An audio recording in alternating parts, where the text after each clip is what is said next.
Donald Trump has spent his entire first year as president embarrassing our nation. If he's not feuding with other countries, he's spewing out hatred and bashing creditable journalists.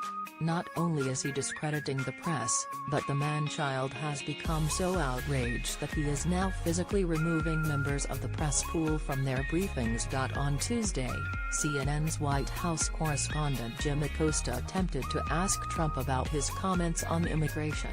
The con man was so triggered by that question, that he actually ordered Acosta to be expelled from the Oval Office. Here's Acosta's statement via Twitter: "When I tried to follow up on this in the Oval Office, Trump told me to get out.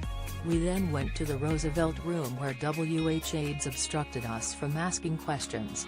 https://t.co/view-if1. Jim Acosta at Acosta January 16, 2018. Acosta added that the exchange reminded him of something you might see in less democratic countries when people at the White House or officials of a foreign government attempt to get in the way of the press in doing their jobs. The real question here is throwing out a reporter considered a possible criminal wrongdoing?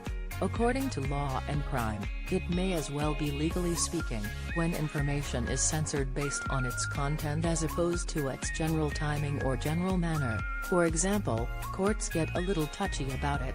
Courts have held that government press conferences are public fora, open to the media. As such, restrictions must be based on criteria other than content.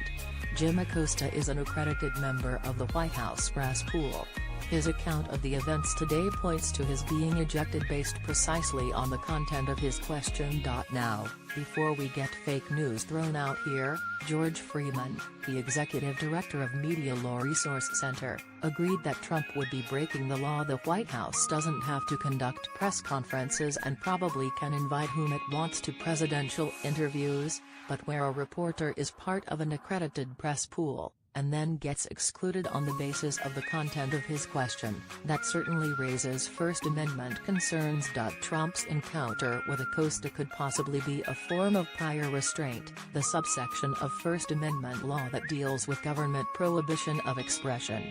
More often than not, courts will find ways to protect those values essential to our democracy, and Trump's treatment of Jim Acosta today sure seems threatening to a free press. As Freeman stated, there is no case law on this, presumably because no prior president has stooped to these depths in treating reporters in this way. And my guess is that the White House will obfuscate the facts to shed doubt on the notion that Mr. Acosta alone was excluded and that it was due to the substance of his question. Trump and his team of misfits think they are above the law, but they may have abused their power here. Trump is a fascist. He is no better than the dictators that he praises. You know it's bad when the President of the United States is the #1 oppressor of press freedom. Trump may claim that he abides by the Constitution, but all he has done is disgrace it. Hopefully, this accusation along with his Russian meddling